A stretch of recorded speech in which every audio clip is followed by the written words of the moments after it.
बिस्मिल्लाहिर्रहमानिर्रहीम अस्सलाम वालेकुम। डियर स्टूडेंट्स, उम्मीद है कि आप लोग खैरियत से होंगे। आज हमारा जो टॉपिक है वो है वर्ब्स के बारे में। वर्ब जो है वो इंग्लिश ग्रामर के अंदर एक मोस्ट कॉमन चीज़ है, यानी वर्ब के बगैर आपका जो सेंटेंस है वो अधूरा रहता है, इनकम्प्लीट सेंटेंस रहता है। इसलिए वर्ब को समझना, इसकी टाइप्स को समझना ज़रूरी है। किसी भी लैंग्वेज के अंदर कोई सब्जेक्ट, कोई शख्स, कोई पर्सन, कोई भी एक्शन परफॉर्म कर रहा है, उस एक्शन को समझना जरूरी है। उस एक्शन की टाइप्स होती हैं। तो इंग्लिश लैंग्वेज के अंदर वर्ब की क्या टाइप्स हैं, वर्ब दरअसल होता क्या है, इसके बारे में आज हम पढ़ने जा रहे हैं। एक वर्ब जो है ऐसा लफ्ज होता है जो किसी शख्स या चीज के बारे में कुछ बताता है। यानी ये एक्शन की एक छोटी सी मोटर आप इसे कह सकते हैं। जैसे हम कहते हैं नो ब्लड नो लाइफ, जैसे हम कहते हैं कि अगर खून नहीं तो जिंदगी नहीं। इसी तरह हम कहते हैं कि नो वर्ब नो सेंटेंस, अगर कोई वर्ब नहीं है तो सेंटेंस नहीं है। तो आपके थॉट्स और आपकी फीलिंग्स के लिए वर्ब जो है वो प्रिंसिपल व्हीकल के तौर पर काम करती हैं। वर्ब जो है उनकी तीन टाइप जो बेसिक हैं वो ये है। इसके बाद हम दीगर टाइप्स के ऊपर भी रोशनी डालेंगे। एक है transitive verb, intransitive verb, auxiliary और हेल्पिंग वर्ब्स। ट्रांजिटिव वर्ब के बारे में, ये लैटिन वर्ड है, मतलब इसका क्या है, टू गो अक्रॉस, तक जाना या में से गुजरना। इसका मतलब ये होता है। तो फिर ट्रांजिटिव का मतलब पासिंग ओवर, यानी एक्शन का पास ओवर होना, आगे मुंतकिल होना। ट्रांजिटिव वर्ब ऐसे वर्ब हैं जो एक ऐसे एक्शन के बारे में हमें बताते हैं जो ऑब्जेक्ट तक जा पहुंचता। या दूसरे लफ्जों में हम यूं कहेंगे कि ट्रांजिटिव वर्ब ऐसे वर्ब होते हैं जिन्हें अपनी सेंस को कंप्लीट करने के लिए एक ऑब्जेक्ट की जरूरत होती है। जैसे वी ईट राइस। अब इसमें से ईट खत्म कर दिया जाए तो वी और राइस का आपस में कनेक्शन नहीं रह जाएगा। Is the he likes swimming, they want some money, I killed a snake. इसमें ईट यानी खाना, लाइक्स का मतलब पसंद करना, वांट का मतलब चाहना, किल्ड का मतलब मारना। ये सब ट्रांजिटिव वर्ब्स हैं। और अगर आप देखें तो इनके बाद एक एक ऑब्जेक्ट भी मौजूद है। तो इस ऑब्जेक्ट की मौजूदगी इन्हें ट्रांजिटिव वर्ब कहलवाती है। इनट्रांजिटिव वर्ब क्या होते हैं? अब चूंकि साथ इसके जो हमने एक प्रीफिक्स लगा दिया, इन इन जो है वो ऑपोजिट मीनिंग दे रहा है यहाँ पे, यानी नॉट पासिंग ओवर। यानी इसमें आपको ऑब्जेक्ट की जरूरत नहीं पड़ती। The dogs bark, the boys run. ठीक है, इनके लिए हमें ऑब्जेक्ट की जरूरत नहीं होती। अब जरा वापस फिर ट्रांजिटिव वर्ब पे आते हैं, उसकी सब टाइप्स पे हम गौर करते हैं। ट्रांजिटिव वर्ब की पांच जो है वो सब टाइप्स हैं। एक है मोनो ट्रांजिटिव वर्ब, ऐसे वर्ब जिनका एक डायरेक्ट ऑब्जेक्ट हो, जैसे ही बॉट अ बुक, यानी एक एक ऑब्जेक्ट है इसमें, a book. Ditransitive verb ऐसे वर्ब हैं जिनका जिनका एक डायरेक्ट ऑब्जेक्ट और एक इनडायरेक्ट ऑब्जेक्ट हो, या बेनिफिक्टिव ऑब्जेक्ट हो। He gave her the book, he gave her the book. तो इसमें देखें हमारे पास दो ऑब्जेक्ट इस वक्त मौजूद हैं, हर और the book. Complex transitive verbs, ये वर्ब्स ऐसे होते हैं जिनका एक डायरेक्ट ऑब्जेक्ट होता है और एक ऑब्जेक्ट एट्रीब्यूट होता है, यानी ऑब्जेक्ट का आगे थोड़ा सा कॉम्प्लीमेंट भी दिया होता है। She found the book interesting. ठीक है, तो बुक के बारे में है इंटरेस्टिंग, तो इसने इसे कॉम्प्लेक्स ट्रांजिटिव वर्ब बना दिया है। आगे है एम्बी ट्रांजिटिव वर्ब। एक एम्बी ट्रांजिटिव वर्ब जो है वो ट्रांजिटिवली भी काम करता है और इनट्रांजिटिवली भी काम करता है, without changing the verb, verb को चेंज किए बगैर। जैसे आई रीड माई न्यूज़पेपर, या I always read in bed.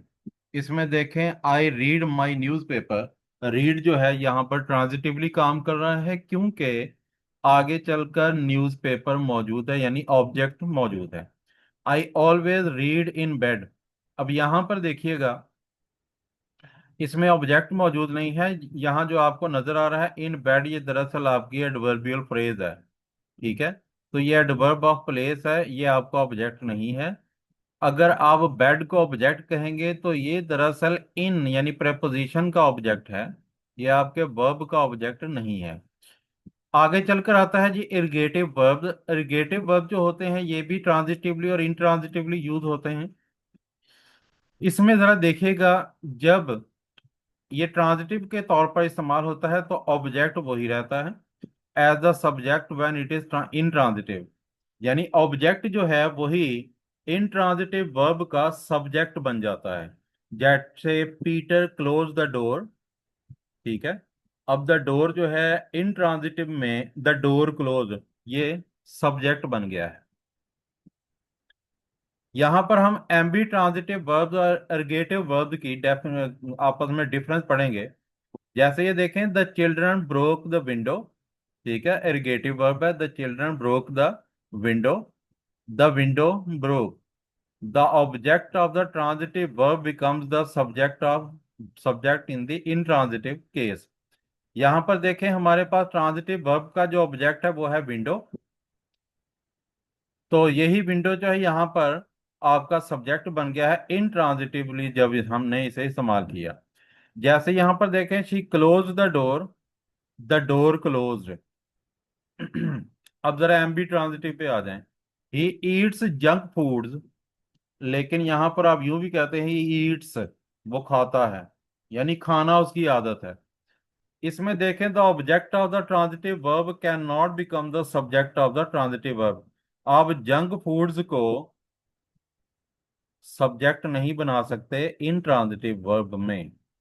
I understand the concept या कॉन्सेप्ट अंडरस्टैंड इस तरह नहीं हो सकता, आप कहेंगे आई अंडरस्टैंड। तो ये डिफरेंस होता है। स्टेटिव वर्ब्स, स्टेटिव वर्ब जो है वो एक्शन की बजाय हालत को बयान करते हैं। ये आमतौर पर प्रेजेंट कॉन्टिन्यूस फॉर्म के अंदर इस्तेमाल नहीं होते। जैसे I don't know the answer, मैं जवाब नहीं जानता, आप इसकी जगह यूं नहीं कर सकते I am not knowing the answer. She really likes you, ठीक है, she is really liking you, ठीक है, तो ये आईएनजी फॉर्म में इस्तेमाल नहीं होगा। ही seems happy at the moment, यानी इस वक्त वह खुश दिखाई देता है, लेकिन आप यूं नहीं कहते he is seeming happy at the moment, इन्हें स्टेटिव वर्ब कहते हैं। स्टेटिव वर्ब जो है ऑफन रिलेट करते हैं थॉट्स और ओपिनियन को। जैसे एग्री, थॉट्स एंड ओपिनियन जो है एग्री को, एग्री आगे इसमें believe, doubt, guess, imagine, know, mean वगैरह। फीलिंग्स और इमोशन को जैसे dislike, hate, like, love, prefer, want, wish. इसी तरह सेंसेस या परसेप्शन को जाहिर करते हैं, परसेप्शन को अपीयर, जैसे बी, जैसे फील, जैसे हियर, जैसे लुक, सी, सीम, स्मेल, टेस्ट। ऐसे वर्ब जो बाज़ औक़ात स्टेटिव भी होते हैं, ठीक है। जैसे ये देखें, ऊपर लिखा हुआ है सेकंड लाइन में देखिएगा, I think it is a good idea. This sentence expresses an opinion, ये जो सेंटेंस है एक राय को बयान करता है, ठीक है, ये एक मेंटल स्टेट है। हम यहां पर सिंपल प्रेजेंट का इस्तेमाल करेंगे। अच्छा आगे देखें, wait a moment I am thinking, ठीक है, एक एक लम्हा ठहरिए, मैं सोच रहा हूं। अब इसमें एक्शन आ गया है, ठीक है, एक्टिवली प्रोसेसिंग थॉट्स, वो जो सब्जेक्ट है इसमें, जो स्पीकर है इसमें आज खुद अपने थॉट्स को प्रोसेस कर रहा है किसी चीज के बारे में। It is an action in progress, और ये एक एक्शन है जो प्रोग्रेस में है। So we use present continuous tense, हम प्रेजेंट कॉन्टिन्यूस टेंस का इस्तेमाल करते हैं। अच्छा कुछ अदर एग्जांपल भी हैं, जैसे हैव, स्टेटिव वर्ब के तौर पर और एक्शन वर्ब के तौर पर कैसे इस्तेमाल होगा। I have an old car, ये स्टेट है या पोजेशन है।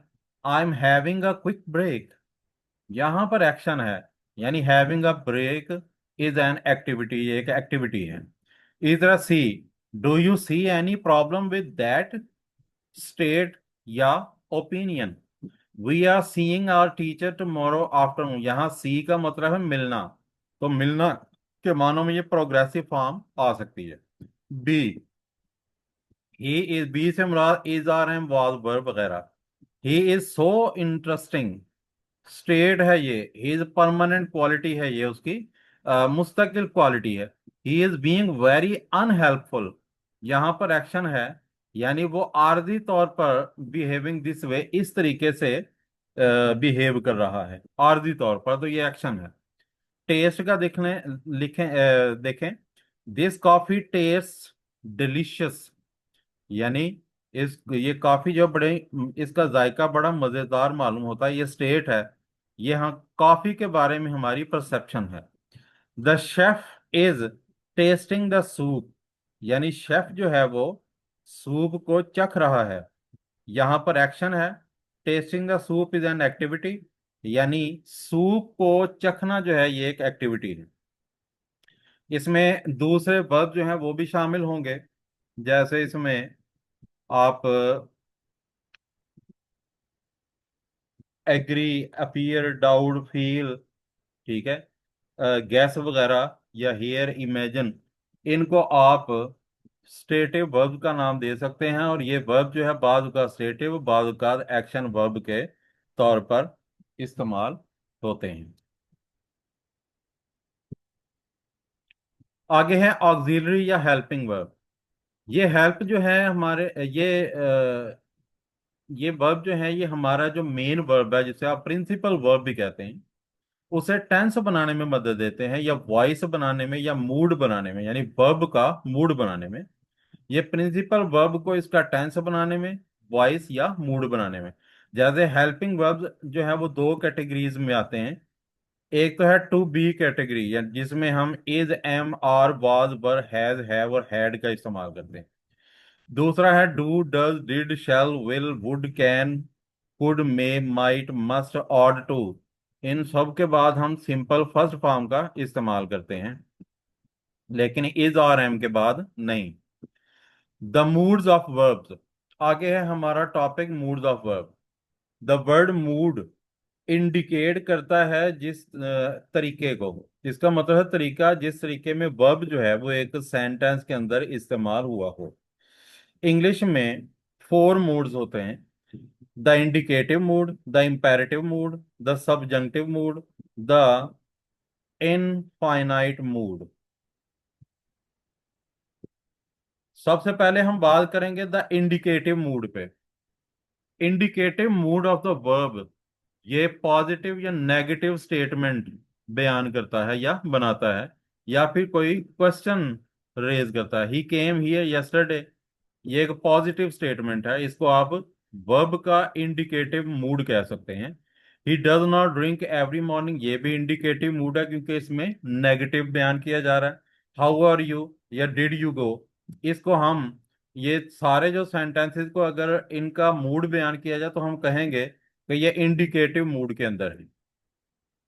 इंपेरेटिव मूड, जैसे कि आपको पता है कि हुक्मिया जुमला, ठीक है, ये पॉजिटिव या नेगेटिव कमांड को जाहिर करता है, एंट्रीट्स रिक्वेस्ट को जाहिर करता है, और एडवाइजेज या फिर नसीहतों को, एज वेट हियर, यहाँ इंतजार करो, सिट डाउन बैठ जाओ, बी क्वाइट खामोश हो जाओ, forgive us our debts, यानी हमारे कर्ज हमें मुआफ कर दें, do not leave the house, ये नेगेटिव है, ठीक है। लेकिन ये सारे इंपेरेटिव मूड्स में कहीं रिक्वेस्ट की जा रही है, कहीं हुक्म किया जा रहा है, ठीक है, तो इसलिए इनको हम इंपेरेटिव मूड के अंदर बयान करेंगे। द सबजंक्टिव मूड, बड़ा इंपॉर्टेंट मूड जो है, ये सबसे इंपॉर्टेंट मूड, एमडी कैट में अक्सर ये आ जाता है। द वर्ब का जो सबजंक्टिव मूड होता है वो शक को बयान करने के लिए, सपोजिशन फर्जी कैफियत को बयान करने के लिए, कंडीशन हालत को बयान करने के लिए, नतीजे को बयान करने के लिए, ख्वाहिश या मकसद को बयान करने के लिए। जैसा कि were he here he would help us, ये बिल्कुल उसकी इन्वर्जन है जो मिक्स्ड कंडीशनल है, ठीक है। If he were here he would help us, तो हम इसकी इन्वर्जन बयान कर रहे हैं, were he here he would help us. I wish I were there, ठीक है, जब विश का जिक्र आ जाए, वुड दैट का जिक्र आ जाए, तो सब्जेक्ट चाहे सिंगुलर हो चाहे प्लूरल हो, आपने वर का इस्तेमाल करना है। Would that I were in चिन्योर टूडे। आई इंसिस्ट, अब यहां पर दैट क्लॉज का इस्तेमाल हुआ, ये भी बड़ी इंपॉर्टेंट क्लॉज है। आई इंसिस्ट आ जाए या आई सजेस्ट आ जाए, ठीक है, आई सपोज आ जाए, तो उसके बाद दैट क्लॉज आएगी। और दैट क्लॉज के बाद सिंपल फर्स्ट फॉर्म का इस्तेमाल होगा। आई इंसिस्ट दैट असलम पे हिज डेट, सिंपल यानी जो इन्फिनेटिव विदाउट टू का इस्तेमाल होगा। आगे है the infinite mood. Infinite mood जो है महज एक्शन का नेम बयान करता है और अपने टाइम, पर्सन या नंबर के लिहाज से लिमिटेड नहीं होता। I want to write a letter, इसमें टू राइट जो है ये इनफिनिट मूड है। To err is human to forgive divine, इसमें टू और वर्ब की फर्स्ट फॉर्म, टू और वर्ब की फर्स्ट फॉर्म, जिसे आप इन्फिनिटिव का नाम भी देते हैं। तो ये मूड जो कहलाएगा वो इन्फिनिट मूड होगा, infinite mood. The word to is generally used before the verb in the infinitive mood, but it is omitted after the following। यानी वैसे तो टू और वर्ब की फर्स्ट फॉर्म का इस्तेमाल होता है, लेकिन इसे फॉलोइंग केसेस के अंदर ओमिट कर दिया जाता है। I see her go to college daily, ठीक है। He bade me leave the room. You need not tell me the story, ठीक है। नीड नॉट का इस्तेमाल हो तब भी आपने वर्ब की फर्स्ट फॉर्म का इस्तेमाल करना है, ठीक है। नीड नॉट जो है वो शॉर्ट फॉर्म में नीडेंट के तौर पर भी इस्तेमाल होता है, ये सेमी मॉडल के तौर पर इस्तेमाल होता है। आगे है नॉन फाइनाइट्स, इनफिनिटिव्स, जेरेंड्स और पार्टिसिपल्स, इनको हम नॉन फाइनाइट्स कहते हैं। वर्ब जो है नॉन एंड फाइनाइट्स और नॉन फाइनाइट। फिनिट का मतलब होता है महदूद। वर्ब जो अपने नंबर और पर्सन के लिहाज से अपने सब्जेक्ट तक महदूद होते हैं, उसके मुताबिक होते हैं, उसके ताबे होते हैं, उसके गुलाम होते हैं, उनको फिनिट वर्ब का नाम देते हैं। मिसाल के तौर पर Rizwan always tell the lie, इसमें देखें रिजवान सब्जेक्ट सिंगुलर है, टेल के साथ एस लगाकर ये भी सिंगुलर वर्ब बनाया है, इसलिए ये अपने नंबर और पर्सन के लिहाज से यानी रिजवान के लिहाज से सिंगुलर है। रिजवान की तरह वर्ब टेल्स जो है ये भी तादाद में सिंगुलर है, इसलिए हम इसे फाइनाइट वर्ब का नाम देते हैं। इनफाइनाइट क्या होते हैं? वर्ब जो अपने सब्जेक्ट के ताबे नहीं होते हैं, ये आजाद पंछी होते हैं। ये किसी टेंस को बयान नहीं करते, यानी वर्ब के टेंस को बयान नहीं करते, ये महज एक्शन को नाम देते हैं। मिसाल के तौर पर बर्ड्स लव टू सिंग, इसमें टू सिंग जो है ये एक्शन का नेम है, ये यहाँ पर नाउन के तौर पर भी इसे यूं भी कहा जा सकता है कि यह नाउन के तौर पर इस्तेमाल कर हो रहा है। अब तीन काइंड्स हैं इनफाइनाइट वर्ब के, इन्फिनिटिव्स, पार्टिसिपल्स और जेरेंड्स। इन्फिनिटिव्स क्या होते हैं? फर्स्ट फॉर्म के साथ टू का इजाफा कर देना, ठीक है, और फिर फर्स्ट यानी टू के बाद फर्स्ट फॉर्म का इस्तेमाल करना, जैसे as to go, to lock, to sit, to write, to work, to buy, etcetera. अच्छा, टू के बगैर जो इनफाइनाइट वर्ब है, never use the infinitive sign to after the following verbs, इनके बाद टू इस्तेमाल नहीं करना। Can, could, may, might, must, let, make.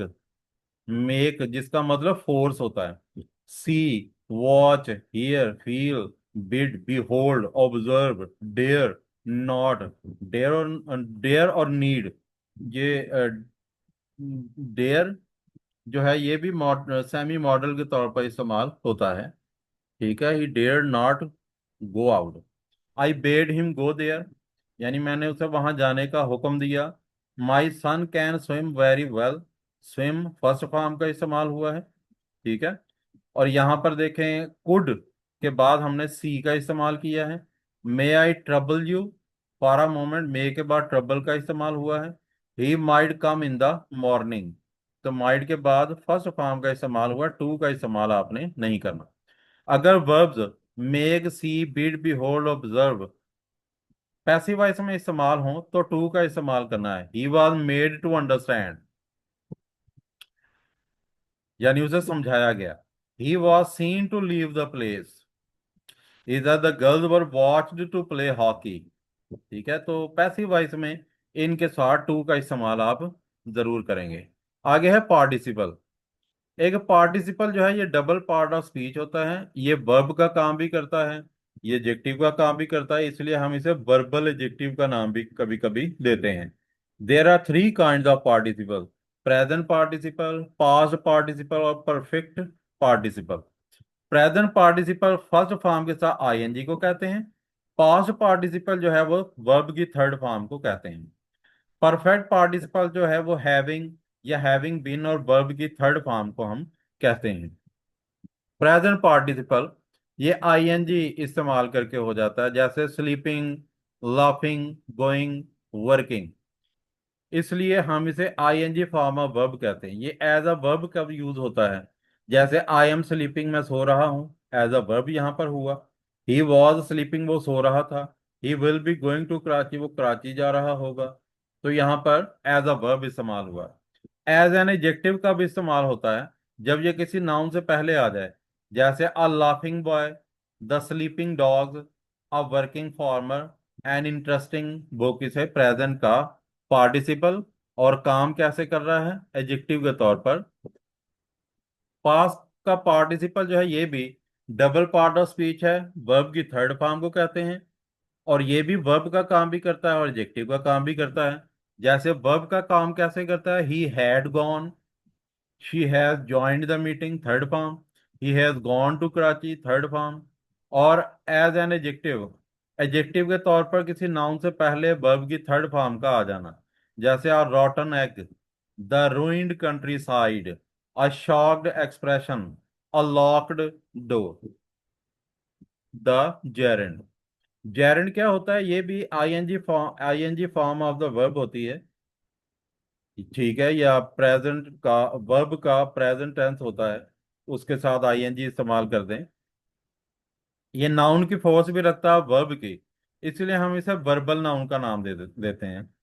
अगरचे दोनों पार्टिसिपल और जेरेंड और वर्ब जो है वो आखिर पर आईएनजी रखते हैं, दोनों जो है वर्ब की आईएनजी फॉर्म कहलाते हैं, लेकिन ये एक दूसरे से यकसर मुख्तलिफ हैं। पार्टिसिपल जो है वो वर्ब प्लस एडजेक्टिव होता है, जैसे I saw him swimming in the river.